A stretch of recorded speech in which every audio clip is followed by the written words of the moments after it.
Hey everybody, welcome back to Change Your Channel. I'm your host, Carol Redden, and I am thrilled to have a special guest with me today. Her name's Dr. Nancy Rizzo, and I'm just going to look at my notes to be sure I get this right.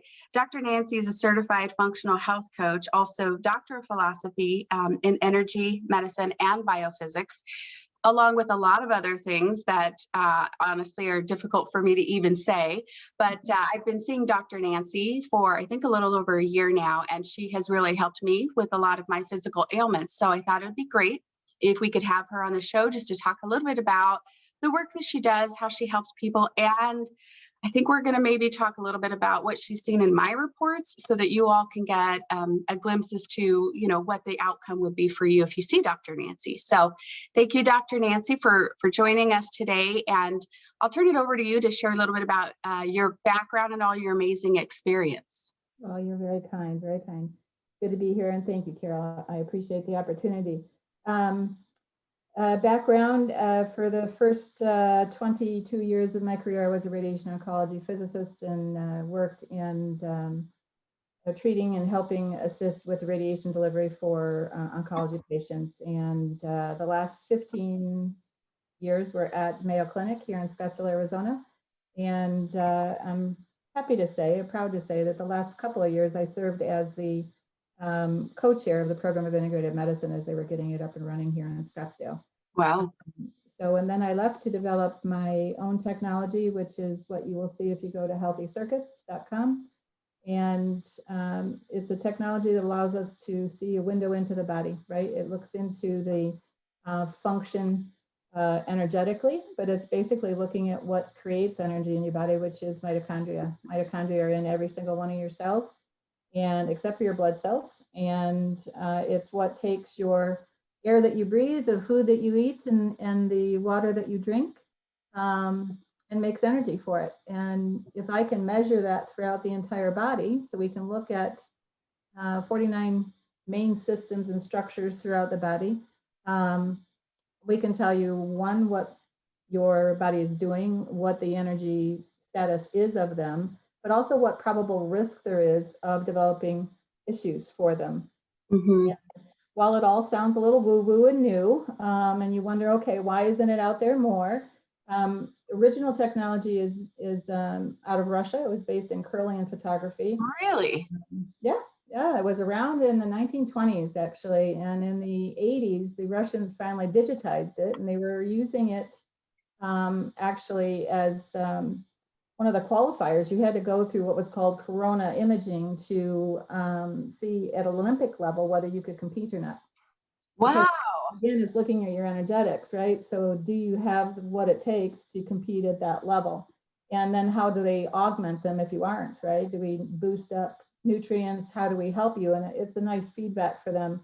I became intrigued with it while I was still at Mayo, and decided to get my doctorate in this particular technology, or at least do my doctorate on clinical study for the predicate that came out of Russia. Since then, I had formed a company and was blessed to be able to raise a significant amount of money over an 11-year period and develop a commercially viable device that we do have FDA clearance. And with the FDA, you have to prove, 1, accuracy, and 2, reproducibility and what it is that you're claiming, right? So we are cleared as an electrophysiology measurement tool. And that was a lot of work that we're very proud of having achieved.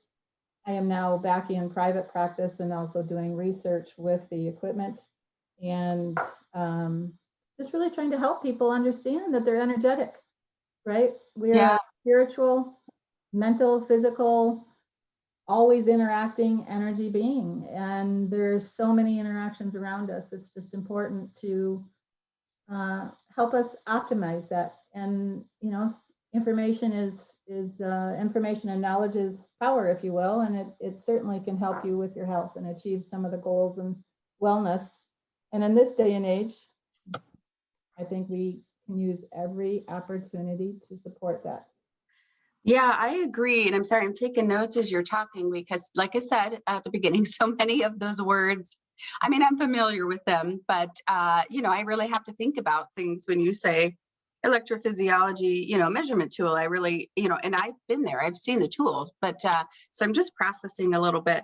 But I wanted to ask about, you mentioned getting people to see themselves as energy beings or sources of energy, right? And that's something I've been researching a lot too, separately. I mean, and part of it probably came from meeting with you, because as I mentioned in some of my earlier episodes, I had a significant amount of trauma, different types of trauma that I experienced as a kid all the way through probably, at some point in college. And I was talking with one of the counselors that I'm friends with about how, our body stores trauma every time something like that happens. So that's one source, of trauma. But then there's also, as you said, these environmental toxins that we're exposing ourselves to. And in a lot of cases, we don't even know that that's what we're doing. But I started researching energy in our energy field some years ago. And so I personally subscribe to that idea because it just makes sense to me logically as we think about it. I mean, how can we not be energy sources?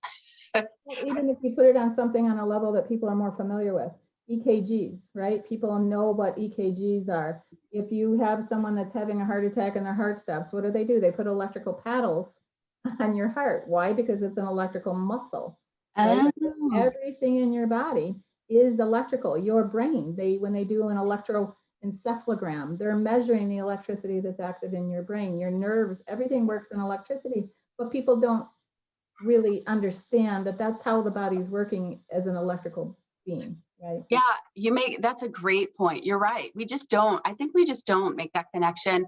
And I personally, I don't even know how many traditional doctors I've seen over the years. Because I've had so many different issues. I've probably seen at least 100, different doctors, different medicines, different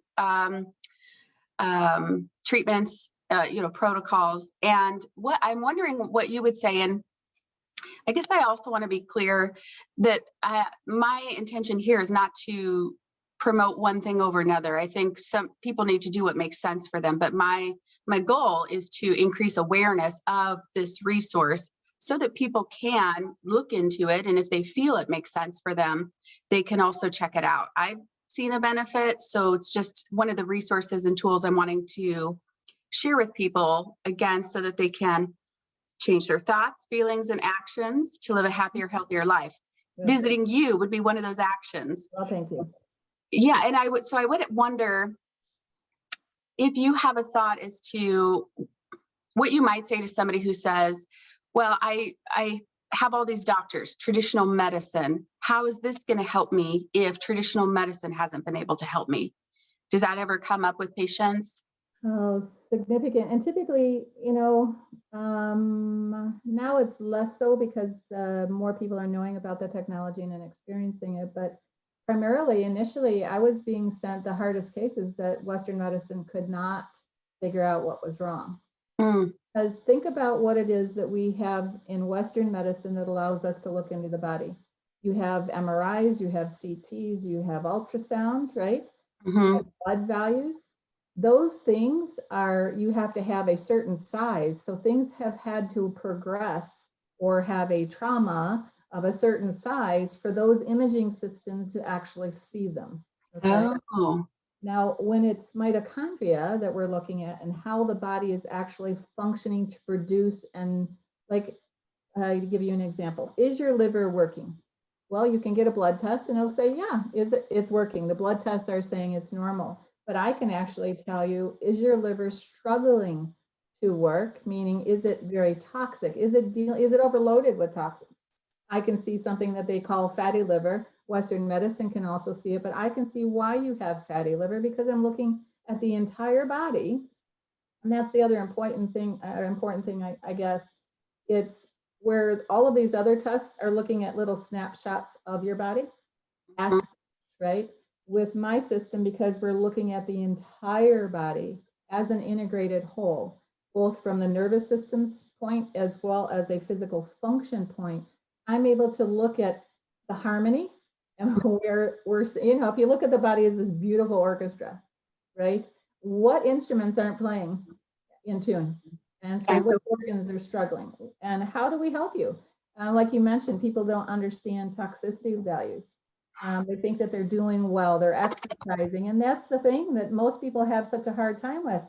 Geez, I was eating right. I was doing what I thought I was, exercising and sleeping and doing, and I still have cancer. Why does this happen? Or I have heart disease. How does this happen? And we can actually look to say, okay, well, this particular aspect in your body is having a hard time. You and I were talking about your specific issues, and we were talking about digestive system. Yeah. And if people only step back to look just for a moment to realize that the digestive system is the opening or exposure to a huge amount of it. It's where you bring the outside in. And Yeah. Every day, multiple times throughout the day. And there are just things, contaminants that are on our foods that people are truly unaware of. So again, if we look inside with my system, we can see the digestive system, we can see the cardiovascular system, we can see the lymph system, you can see the liver and kidneys and large intestine, small intestine, gallbladder, appendix. You can look at everything and understand if it's struggling or not. And then we give advice based on my background and help you find a solution. And I'm always happy to work with Western allopathic physicians as well as Eastern physicians, Chinese medicine physicians, because it all goes together. Yes. And functional medicine practitioners in particular, because they also look at the entire body, Right. really appreciate the integration that this system allows. So Yeah. there's lots of examples we could go into, but. Yeah, I appreciate that. And you make a great point too, that I would want to talk just a minute about is that's been my experience is, I've had, again, different ailments over the years.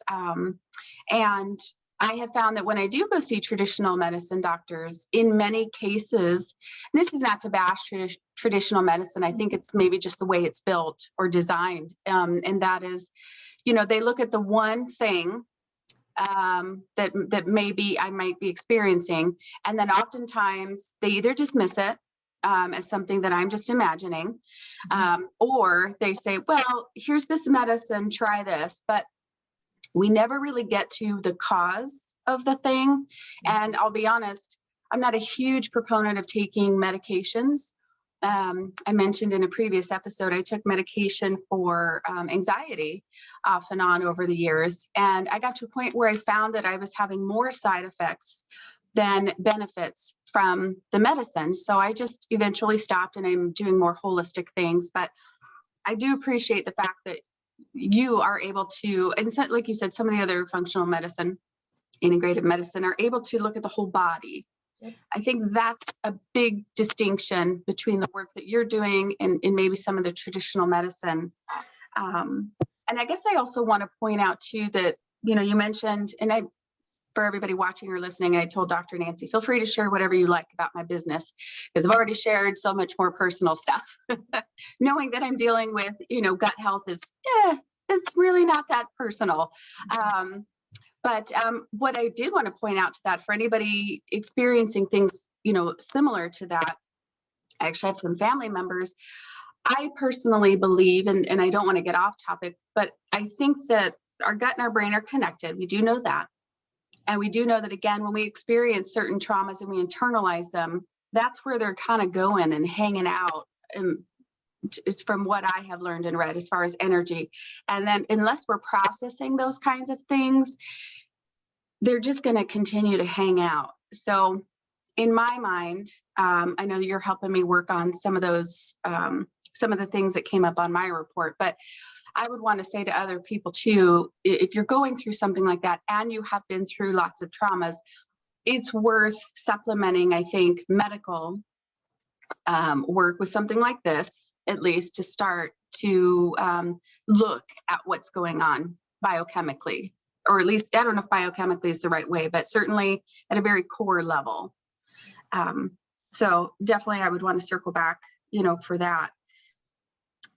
I was also thinking, I wanted to know if you could share two things in whichever order you'd like. If there are really common, because I've learned that no matter what I have been through or are experiencing, I'm not alone.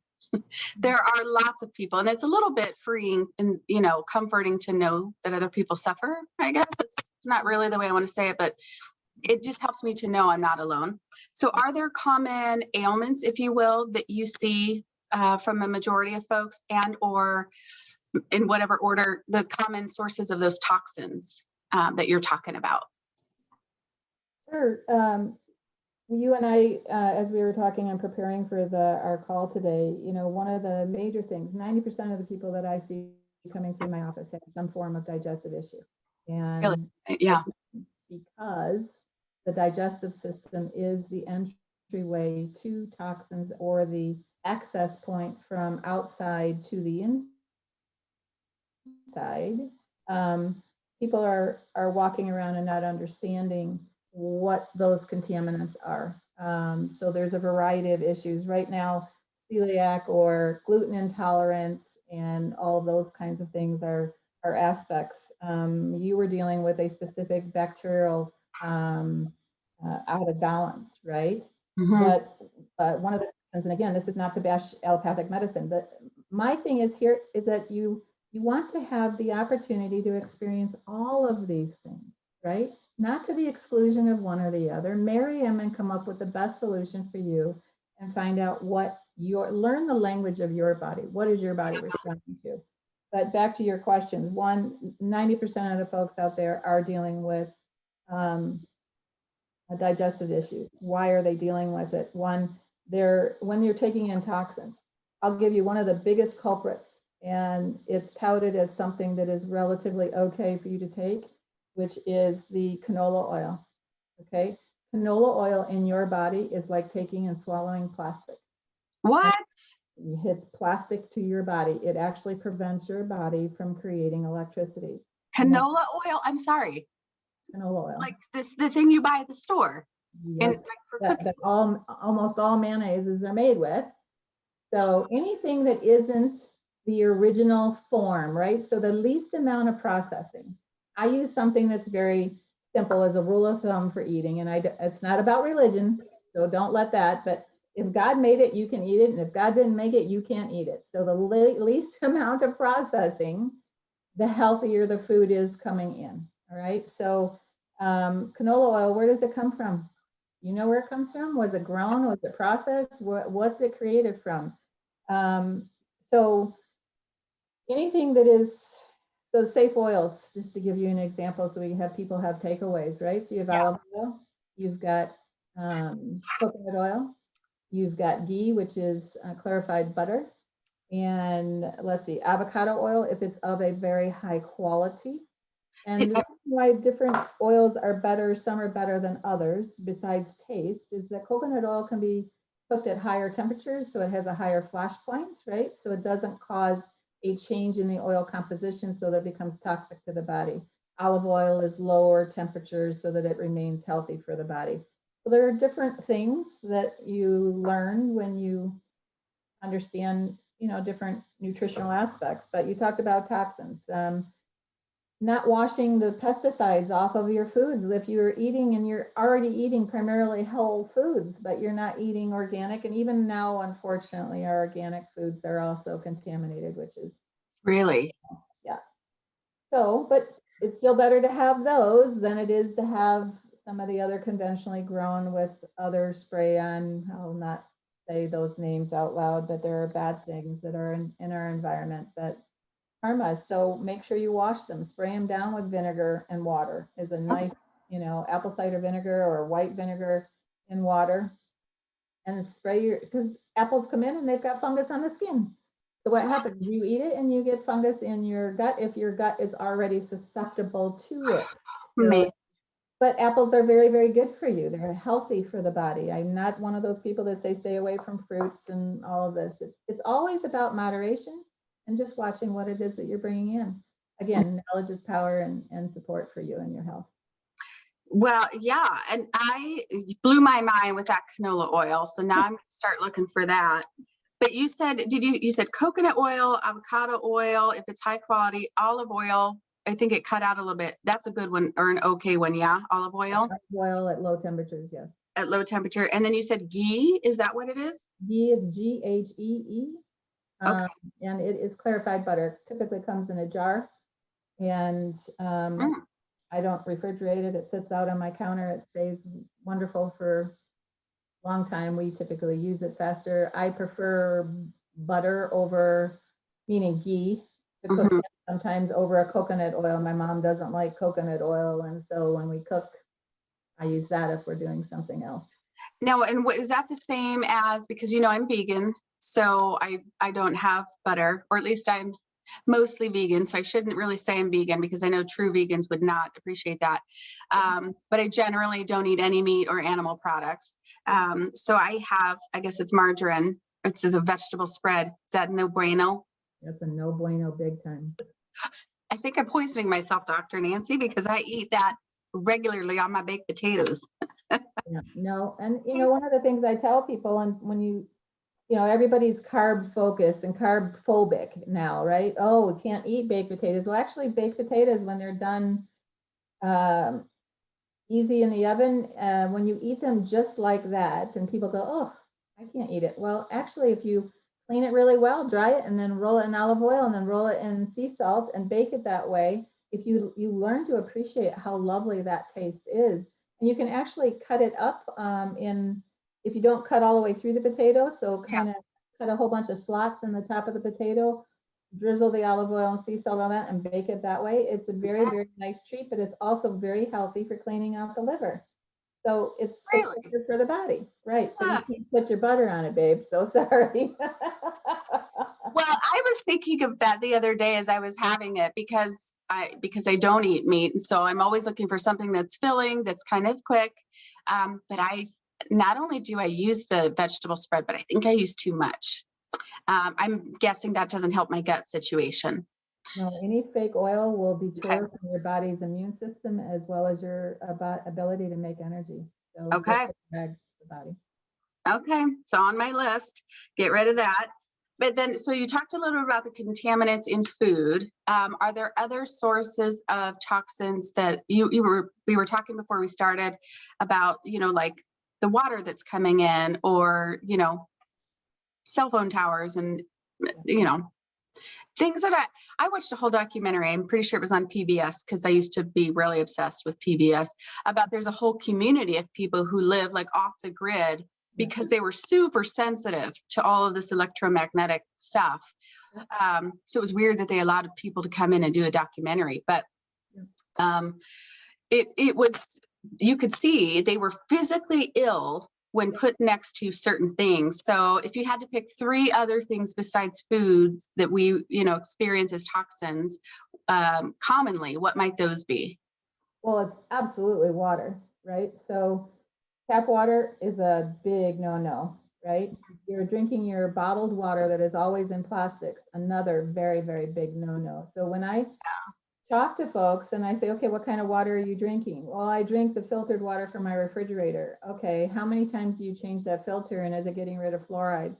Is it getting rid of the chlorine? And most often people have no idea what it's doing. Right. The other thing that people are mostly familiar with is reverse osmosis systems on their sink water, right? But they don't necessarily know that they have to cook with that. You don't want to cook with fluoridated, chlorinated water. So I have a Berkey system. I also have an AquaTrue system, so that I have 2 different to choose from depending on what our water needs are. Both can achieve non-chlorinated, non-fluoride, fluoridated water. Fluoride was used. People don't understand that fluoride, well, there are proponents that people say, I don't find the documentation for it research-wise. In fact, I find just the contrary. Fluoride will hurt your thyroid function. And so if people just step back and looked at society and wondered, okay, we have obesity running rampant, we have thyroid problems, I would guess that it's probably even more than what I'm going to say, but 7 out of 10 are probably have an insufficient thyroid, and probably at least 50%, there's a thyroid medication that is going to be, go ahead, take a thyroid medication, it's running a little slower, I'm a little bit sluggish, instead of understanding what's causing Right. issues that we're running in front of. So water, and it's definitely electromagnetic smog that we are being bathed in. Again, understand that you're an energetic being. Even though I've got tissue right here, I have waves of energy that is coming through me. I'm exposed right now to this computer and the electromagnetics that are coming off of it that are going through and in my body and around and changing cellular responses. They are not ionizing, which means we're not breaking cells and all that kind of good stuff. That's what I did when we did oncology. This is low level, but because it's low level, we're around it more often and it becomes insidious because it's high quantity, high duration, right? Oh. Low level, high duration, and we are bombarded with it for long periods of time. So I ask people to turn their routers off at night. Definitely do not sleep with your phone next to your bed. For goodness sakes, don't do that, because at night is when your body mainly does its detoxification process. It's when it restores itself, right? So it's when your revitalization happens, is when you're getting good restorative sleep. So don't put your cell phone next to you. Put it at least 12 to 15 feet away from you. 12 to 15. And is that true for anything that would be plugged in, like a radio? I have an old school radio, same thing. Anything electrical, get it away from you. Get it away from you. You don't want to have it. I typically ask people to do a 10-foot radius of anything electrical next to their body. And I know it's going to sound really, really crazy, but even your nightstand lights, right? You have a lamp on your nightstand, right? Well, unplug it if you can. And I see. but that's a little, if people figure, okay, it's off, so it's not generating as much, Mhm. but which is true. But just try to be cognizant of what you're exposing yourself to and try to reduce it as much as you can. So we've got the water, we've got the food, we've got the electrical appliances. That, I mean, those are, if we are just starting to be mindful. And I do remember you telling me about fluoride. So the last couple of times I've been to the dentist, they want to give me a fluoride on my teeth. And I said, oh, no, thank you. You always think I'm really weird for that, but I'm like, yeah, talk to Dr. Nancy. She says it's not a good idea, and I believe her, so no thanks. Well, you can go to a biological dentist. I mean, there are functional health dentists that are Really? biological dentists, and they'll tell you the same thing I'm telling you. They don't advocate fluoride use. Biological dentists? I've never heard of such a thing. Yep.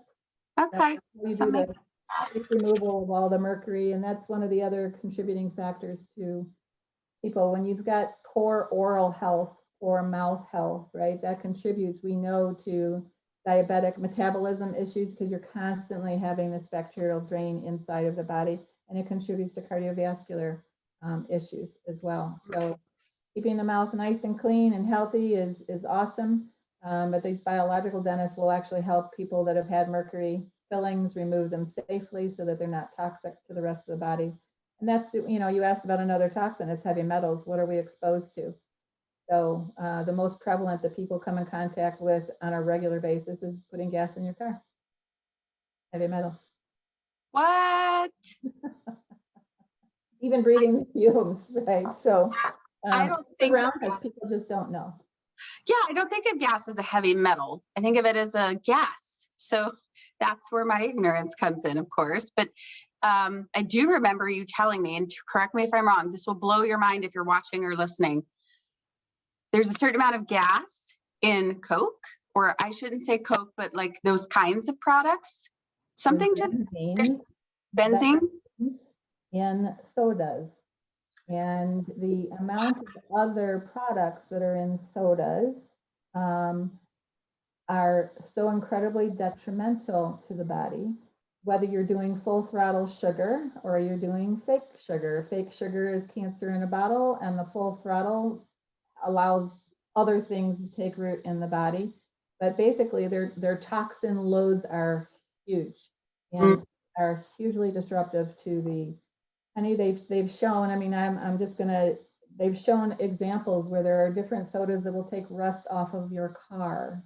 Yeah. What do you think that's doing to the enamel on your teeth? What do we think that's doing to the lining of my intestines? or to the beautiful microcosm of environment that we have in our gut, right? We've got a whole other world. There are more cells in our digestive system than there are human cells across the body. So Whoa. we have to treat that. I call it my little alien, right? So you've got more digestive bacteria, fungus, all these things, but there are more cells of those than there are actually human cells. But you have to keep that environment as healthy as you can. So when it comes in contact with benzenes and other things from food, water, gas, picking up things, you're walking on your walk and walking your dog, and your dog walks into weed killer that they've used, glycophosphates, right? And then you bring it into your house, your dog jumps on your couch. At least my dog is my kid, and sleeps on the biggest dog bed ever, is a big king size. Right. Right? Yeah. So now I've got glycophosphates that I'm sleeping with, and I'm inhaling it, and it's getting on my skin and all of this. It's insidious. You just really have to be cognizant of these things. And that's just it. And I'd like to talk about sort of the process if somebody comes to see you, but that's just it. You're talking about all these things that we're exposing ourselves to and we don't realize in the moment, but what we're able to see it. It will show up on a scan, right? It will be, I remember one time you said, well, your spleen is your saving grace. And I was like, really? Never heard that before, or something to that effect. But it's interesting that it does then show up on the scan of not absorbing the water. And maybe it's because I'm not having very good water and that kind of thing. So I mean, I know this process, but for other people watching or listening, and again, Dr. Nancy mentioned the website to go to, which is healthycircuits.com, but it also looks like healthecircuits.com. So that's where you could go to check out, do more research and find the research she's doing and make an appointment and all of that. But can you walk us through, because I know the other thing is with traditional medicine, my experience is I make an appointment. It's like 6 to 8 weeks out. I come in, I wait about 45 minutes to an hour, spend 10 minutes with the doctor, and I get some pills. And then maybe I go back and see the doctor in like 3 months. So can you kind of walk us through what that looks like for you? Sure. Well, making an appointment is making an appointment with anybody, but I'd never try to let my patients or clients wait at any time. But you come in and the scan itself is just 5 minutes. It takes 5 minutes for me to take your images, and it's you interacting with my device, and where we actually capture the interaction via an image. The images are processed via my particular algorithms that I've developed over the last 20 years. And then it processes into a report that's ready within 6 to 7 minutes after you've completed the scan. And it's about an hour to an hour and 15, 20 minutes.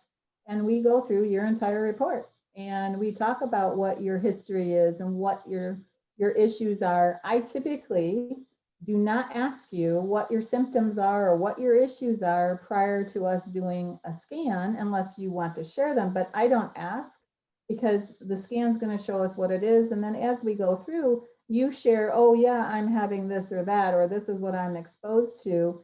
That helps us determine some of the causes of why I'm seeing whether your spleen is doing well or your pancreas isn't doing as well. Maybe you like lots of ice cream at night.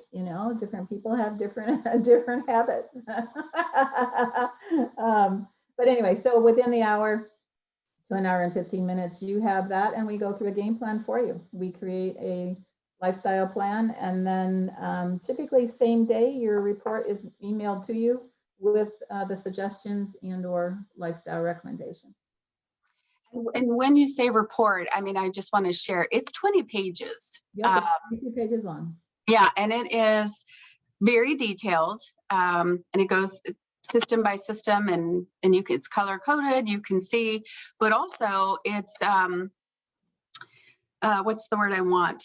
It shows progress or decline. It shows the period of time. It's what's the word I want? A comparative, right? So one, it's a window into what's functioning. Two, it allows you to see. One of the examples are people take a swath of supplements and they don't know if this one's working or that one's working. Well, we can actually tell you whether those supplements are working for you or they're not. Or if there's a particular activity that you're doing, is it working or not? So yeah, if we do a lifestyle plan, or you come in and say, well, I want to test this now, because I don't know what's going on in your home life. Only you know what you actually are doing and adhering to. So from test 1 to test 2, we can see clearly a comparison. Are we making improvements? Is the plan that we're asking for, or what you're actually doing at home, working for you, or is it not working for you? So that's one of its main benefits, is to help us see. The other thing that I didn't mention is that we have images that allow us to map to generic MRIs and CTs, so we can look at the neurological system as it relates to your back, how you're functioning, how your skeletal system is functioning. And I work with a kinesiologist that then can work with people to support good muscular and skeletal health. So, Yeah, one great example of me coming in and Dr. Nancy, meeting with Dr. Nancy, is we were just kind of chit-chatting. It's a fingerprint scan, essentially. So it's super painless. You're just sitting there scanning fingerprints. It's almost like you're getting checked in for a crime. It's like, oh, we're just checking things out here, but that's not what's happening. So we're just chit-chatting, and then the report comes up, and Dr. Nancy's going through all these things, and she's like, and look at the right side of your I always draw a blank. This here. Your limb? Thank you. My lymph nodes. And I'm like, that's right, because it's always swollen. It's always problematic, and it's just the right side. And that's a good example of something that showed up on a scan that I kind of forgot to even talk about, but it was there. And then I was like, oh, yeah. So that was really helpful for me to see. There were 2 other questions I had, just kind of as follow-ups, and I'm trying to remember. If somebody were going to come see you, would your preference be that they're stop taking supplements? Because you're right. I mean, for an appointment, I mean, you're just the one person. You can only see as many people as you can a day, and that's true for anybody. So if I have like 4 weeks before I come see you, would it be a good idea if I were off supplements, or for the first time, just come as I am and we evaluate what I'm doing? Yep. The only requirements that I ask for in preparation for a scan are that you don't have any alcohol within 24 hours of the scan. So typically the day before, do not have any alcohol. The day of, it's just 2 hours before, just 2. Don't drink caffeine of any kind, and don't have wheat, because both of those are cause reaction in the gut and the digestive system. So I don't want to be reading just that or assessing just that on your body. But I've also now added, so you don't have any other therapies within 48 hours. So don't have acupuncture, don't have a massage, don't have a chiropractic appointment, and don't do a marathon. Don't do exercise that you wouldn't typically be doing. Yeah. I don't see a marathon in your future, sweetheart. You are correct. I have done a half marathon, but it's not something I ever plan to do again. You know me well enough to know I'm not a runner, so Yeah. that's fair. Yeah. One other supplement or one pharmaceutical that I asked that if you're currently on, let's not measure you then, it's when you're on an antibiotic, because it has such a distorting effect to your gut that let's wait until you're done, and then let's take an assessment as to what's going on in the body. And other than that, it's pretty easy. Okay. Yeah, it's a pretty easy, very informative process, I think. And then, like I said, I always leave with some really good takeaways. Also, to be clear, I leave with a list of supplements, not actual traditional medicines. So these are things, on my list of things are things like vitamin C, zinc, selenium, things like that. So I would say, also, one thing I've learned in working with Dr. Nancy and just in my own research is we don't all need the supplements we are being told we need. Different bodies need different supplements at different times. So it'd be helpful, I think, to look internally to see what our body's doing with those supplements before we add or, take them away. Let's see. So I wanted to just close, and I'm putting you on the spot with asking you one final question. And you've already given us a lot of takeaways. And for anybody watching or listening, I'll put some links in the description box.